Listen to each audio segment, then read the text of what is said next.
a new breed of African Union commissioners. The President, His Excellency Sheikh Professor Alhaji Dr. Yaya Jammeh, who witnessed the stalemate over the election of a chairperson for the Commission in January, returned precisely 7 months later to see to it that this issue was resolved, among others. The delegation he led to the 19th ordinary session of the Assembly of Heads of State and Government of the African Union in Addis is testimony to the importance of the mission. Behind the doors of this magnificent building, the process had already begun.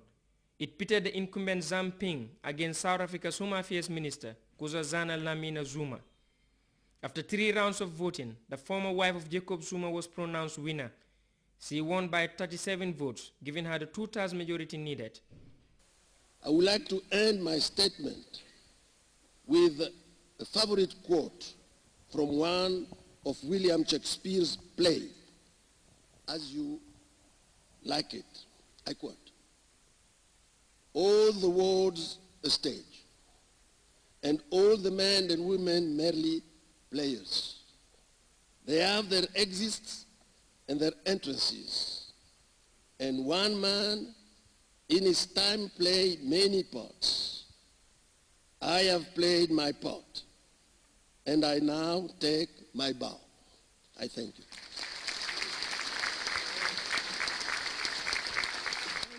I hope, even though you say you've bowed out, if I do knock at your door asking for advice, the door will be open. She's going to work based on the principles and aspirations of Africans. So whether a man or woman is there, the person is supposed to work for the interests of Africa, period. Not a change of modus operandum or whatever. But each administrator has his or her style of leadership. Well, there may be things that may change because it's a new person with her own style of leadership. But what is more important is that the fundamental principle and the objective of the AU cannot be diverted by any gender. 6 other commissioners were also elected to various positions in the commission.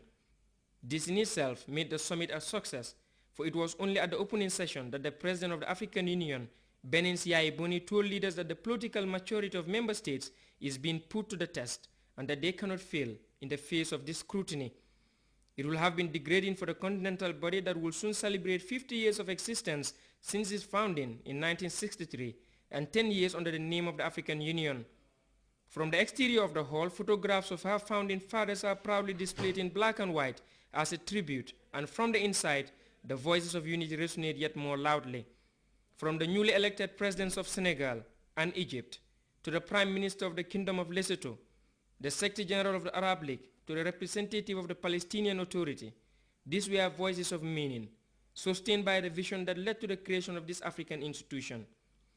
The language of the Deputy Secretary General of the United Nations, representing Secretary General Ban Ki-moon, in one part extended a hand of friendship to Africa, and on the other pledges more support for the continent's development priorities, saying Africa is home to thriving democracies, where elections are peaceful and the press is free. All this positive energy and vitality emanating from the continent, he said, should be recognized and acknowledged, not least when violent conflicts dominate the headlines. I think the message we've been getting is that unless and until you put your house in order, how can you come out to the wall and tell us that you are a respectable institution and you've mean business? Last night's actions demonstrates, is a testimony that, you know what, we are an organization, we are an institution that should be respected, that should be commended for, despite our limited resources, we are moving mountains. The guest of honor at the 19th ordinary session is the Emir of the State of Kuwait, His Highness Syed Sabah Al-Ahmad Al-Jabbar Al-Sabah. His country's current support to Africa exceeds $6.4 billion, in addition to a number of grants and aid to member states of the African Union, which is estimated at about $120 million.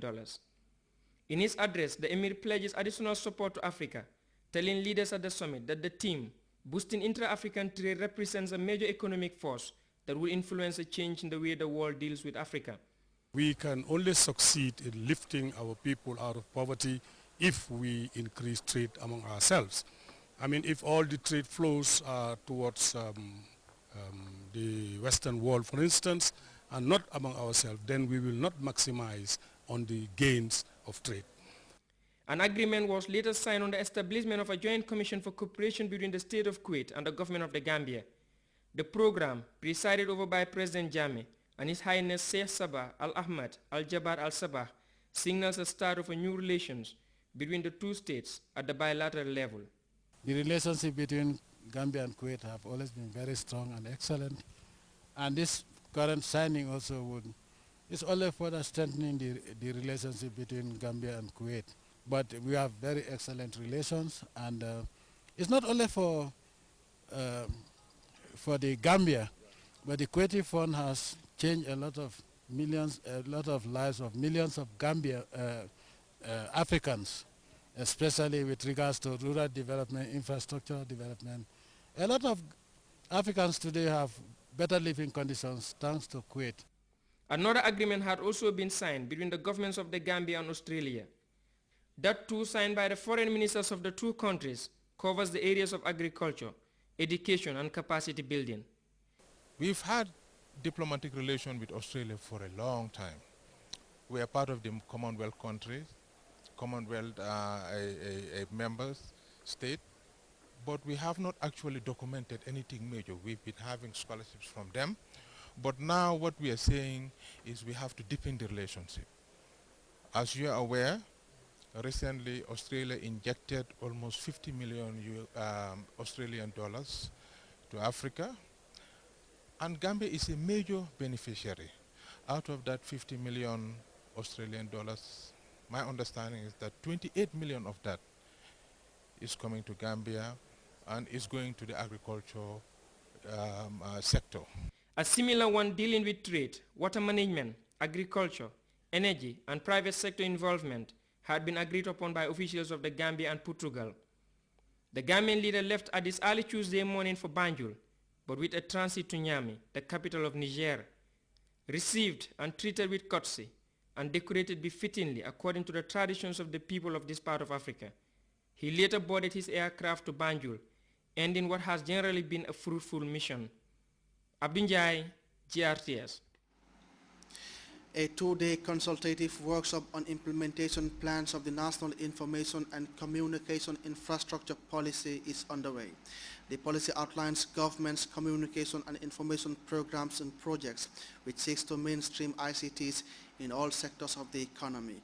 Modu Jallo attended the opening ceremony, and this is his report. This two-day workshop, organized by the Ministry of Information and Communication Infrastructure and the United Nations Economic Commission for Africa, is the final phase of the famed National Information and Communication Infrastructure NICI process. The process, as stipulated by UNECA, states that it be conducted in phases, with each phase yielding specified but related outcomes. The first three phases, that is the framework, the policy and plan, have been concluded. This morning, participants drawn from various government departments converged for a two-day workshop for consultations on the implementation of the NICI policy. I am therefore quite certain that this stakeholder consultative forum component of this event, which seeks to recognize the baseline studies of e-agriculture, e-tourism, e-health and e-commerce recently conducted by GBOS, that is the Gambia Bureau of Statistics, will contribute in no small measure to the formulation of the plans. The ICT sector is seen as a major driver of growth and will be utilized to enhance growth and employment in all pillars of the NICI process. The formulation of these plans for the agriculture, health, commerce and tourism sectors follows similar plans for government, education and human resource development. We agree that the development of the NICI implementation plan cannot be done at one go for efficiency purposes. It is therefore being undertaken in phases, and we are now on the phase 2, which started with a baseline study, as you already mentioned, relating to the pillars of e-agriculture, e-health, e-commerce, and e-tourism. Dr. Hopstone Chivula of the United Nations Economic Commission for Africa believes ICT has become a priority in many African countries, with 45 of them already adopting ICT policies, which has significantly opened the ICT market. Such growth, he said, will spur innovation